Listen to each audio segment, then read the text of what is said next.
Alrighty guys, the Handyman here, and today we are changing out a R22 to a R32. Alrighty guys, got everything except the vacuum pump, but you're gonna need your torches. Oxygen is just settling, obviously, to get the flame going, your nitrogen, leak check, cut the pipes. I got some wet rag, but I also got water with a wet rag. So, we got everything to go. We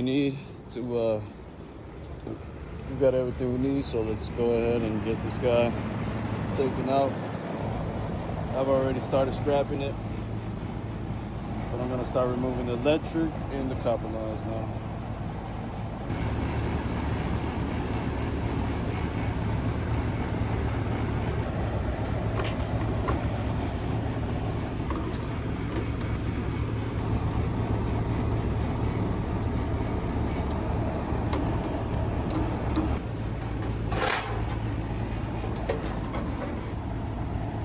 Alright, let's start taking out the electric, the 24 volts, and the 240.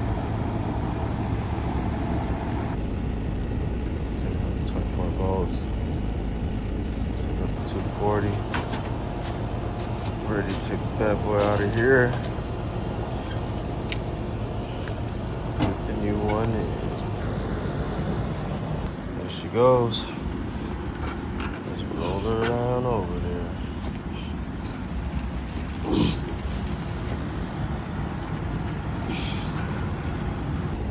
Alright, now that I got it in here, it took a little minute, but we got it there.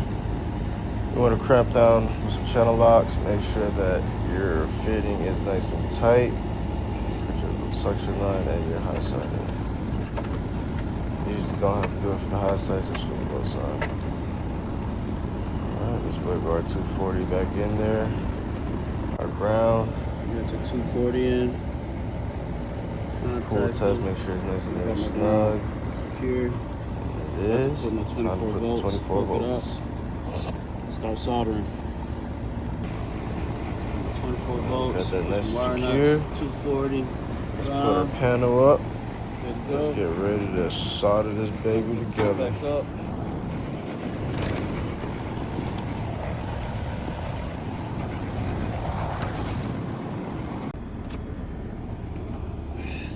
Got some wet rag, about to apply it here to my valves, my Schrader valves, and my King valve cores.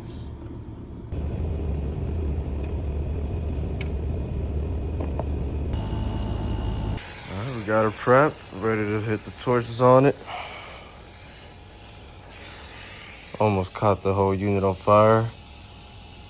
Lots of mulch in this area, which I hate when they don't put a base on the AC unit and just put it on bare ground.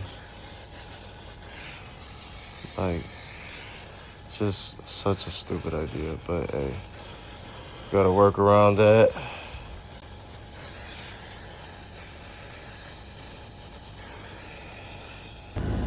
Alright, check for leaks.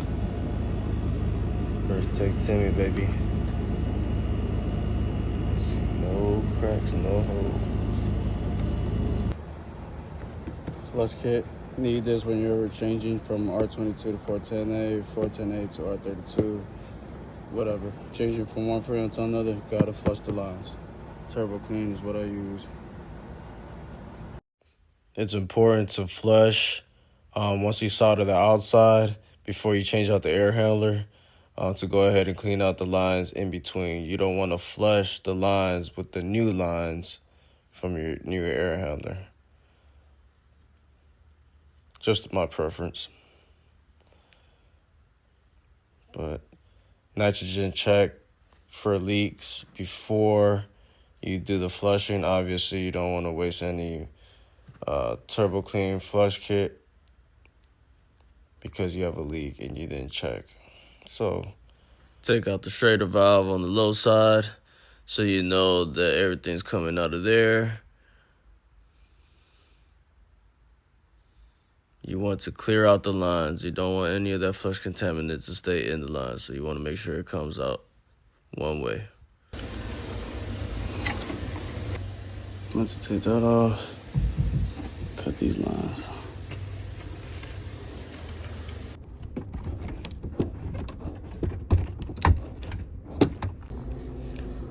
right, once you cut the lines, get the electric out the way, the 240, your ground. Now you want to take off your screws, your tape, and everything from the air handler, from the supply pendulum. So after you do that, the last thing that's holding it back is these CPVC pipes, the condensation drain line pipes. Cut those off. Remember to get those screws back there as well. Also, there's always nails or screws that hold the air handler from the sides. So we have some good old-fashioned nails, some 3-inchers. This is the 240 I was talking about with the ground. Take that out and you're ready to put the new one in. So this one was a little different because the copper lines were on the left side and the electric was on the right side, and this was vice versa. So the only difference is you just gotta put your 90-degree elbows in and you're good to go. Also, leave the top cover on. I did not do that, and that was a bad mistake. I had to redo my soldering later on. But anyways, time to put the new air handler in, and yes, I struggled. That was not easy putting in.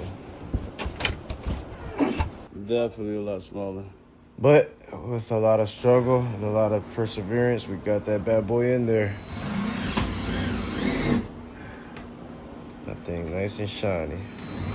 Got my boy Steven helping me out, putting some straps back there.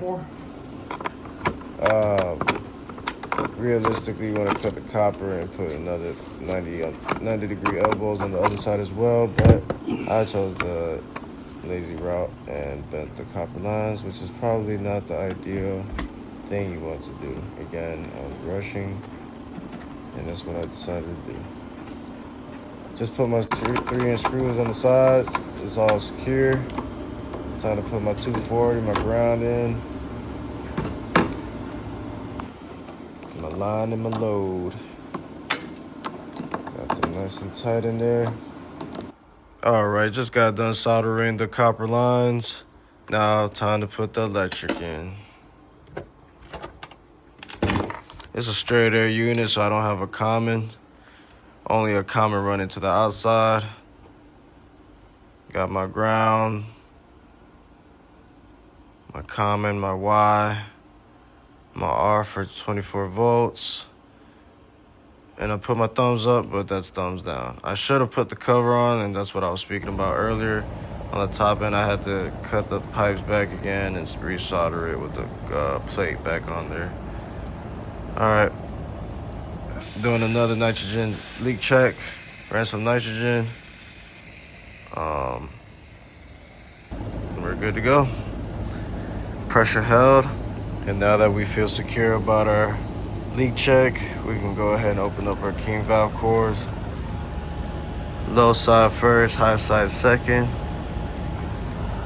Keep your gauges on there so you can see if pressure holds, rises, or drops.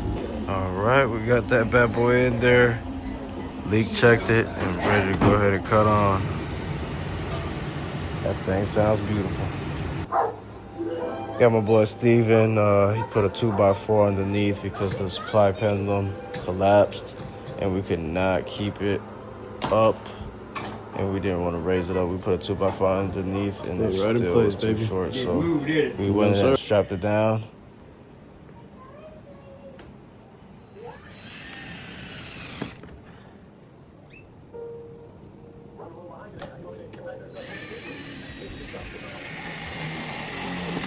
But I want to review how we do PVC connection, CPVC. Basically just cut it if you use the PVC cutter or a hacksaw. Hacksaw is my preference, old school with it. Got my primer, got my cement. All right, ready to go.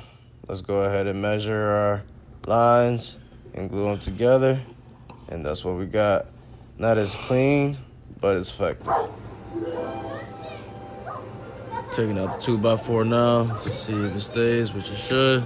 My boy put the straps on. We should be good to go. Stay right in place, baby. Didn't move, did it? No, sir. The Handyman out.